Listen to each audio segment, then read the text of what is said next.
Всем привет и добро пожаловать на мой канал! Меня зовут Алина, и я помогаю тем, кто учит русский язык как иностранный, заговорить на нем более уверенно и естественно. Сегодня поговорим про разницу между словами «нужно» и «надо», которые мы используем практически каждый день, как в разговорной, так и в письменной речи. На самом деле эти слова почти полностью синонимичны, но если копнуть чуть глубже, кое-какие нюансы имеются. Активируйте субтитры, если они вам нужны, а мы начинаем. Итак, оба слова «нужно» и «надо» используются для выражения обязательности и необходимости совершения действия. Они по сути равнозначны, но имеют небольшие отличия. Слово «нужно» употребляется и в повседневном разговоре, и в письменной речи, и зачастую имеет слегка формальный оттенок. Поэтому в ситуациях, когда речь идет, например, о деловой переписке, уместнее употребить слово «нужно», поскольку оно более формальное и мягкое, чем слово «надо». Также это слово не всегда означает острую необходимость, а может подразумевать под собой рекомендацию. Оно близко к словосочетаниям «тебе следует» или «вам следует», «хорошо бы», «было бы полезно» и так далее. А слово «надо» в основном употребляется в разговорной речи и носит менее формальный характер.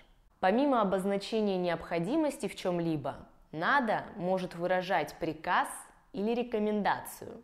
То есть в отличие от «нужно» оно имеет более настойчивый характер, поскольку может подразумевать принуждение к выполнению какого-то действия. В разговорной речи оно используется чаще и звучит естественнее. Хотя и слово «нужно» тоже можно нередко услышать, в зависимости от контекста, но тем не менее звучит оно чуть более формально. Но повторюсь, в живой речи услышать можно оба варианта, и использовать тоже можно оба слова, поскольку в разговоре разница эта, в общем-то, и незаметна. Все, конечно, зависит от интонации, ситуации, обстановки и того, с кем вы разговариваете. Также слово «нужно» может становиться другой частью речи и склоняться по родам и числам, в отличие от «надо», которое остается неизменным. Поэтому мы можем сказать «мне нужна твоя помощь», «мне нужны деньги», «мне нужен этот шарф», но уже подставить слово «надо» сюда не можем, поскольку это будет неправильно. А теперь посмотрим примеры, чтобы понять, как это выглядит в контексте. Надо закончить с работой как можно скорее, чтобы успеть погулять. Нужно закончить с работой как можно скорее, чтобы успеть погулять. Сказать можно обоими способами, но «надо», как по мне, звучит более разговорно. Тебе надо следить за своим здоровьем. Тебе нужно следить за своим здоровьем. В этом случае тоже есть слегка заметная разница, прям вот настолько. В том, что «надо» звучит больше как приказ. Грубо говоря, конечно, это не приказ в прямом смысле. А «нужно» больше звучит как совет, наставление.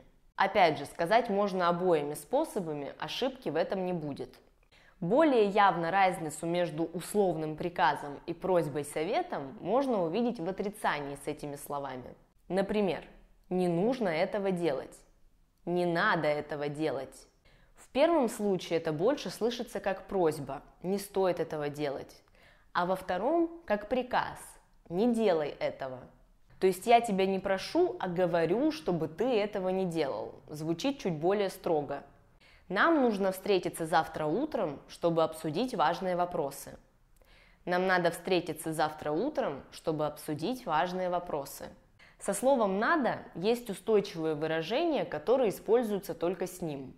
Что-то вроде «надо же» или «так тебе и надо». «Нужно» мы в этих случаях не употребляем. Но я не буду их перечислять, потому что, скорее всего, если вы будете использовать эти фразы, то по той причине, что услышали их от носителей, потому что вы много слушаете. А значит, и запомнится сразу правильный устойчивый вариант. Подытожим то, что мы проговорили. Слова «нужно» и «надо» – синонимы, но имеют небольшую разницу преимущественно в стилистике общения. В повседневном общении могут употребляться оба варианта. В письменно-формальном более уместно использование слова «нужно». «Нужно» чаще всего звучит как рекомендация, просьба или совет, В то время как надо – та же рекомендация, но еще и мнение или приказ. Но по большому счету разница между этими словами почти незаметна для носителей, и каждый говорит так, как ему больше нравится. Никаких грубых ошибок в использовании того, а не иного слова быть не может. Поэтому говорите так, как считаете нужным, и не заостряйте большого внимания на правилах, которые даже не совсем правила, а больше ощущения и восприятие. Надеюсь, вам было полезно.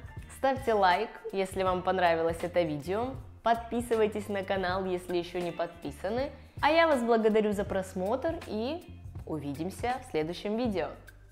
Пока-пока!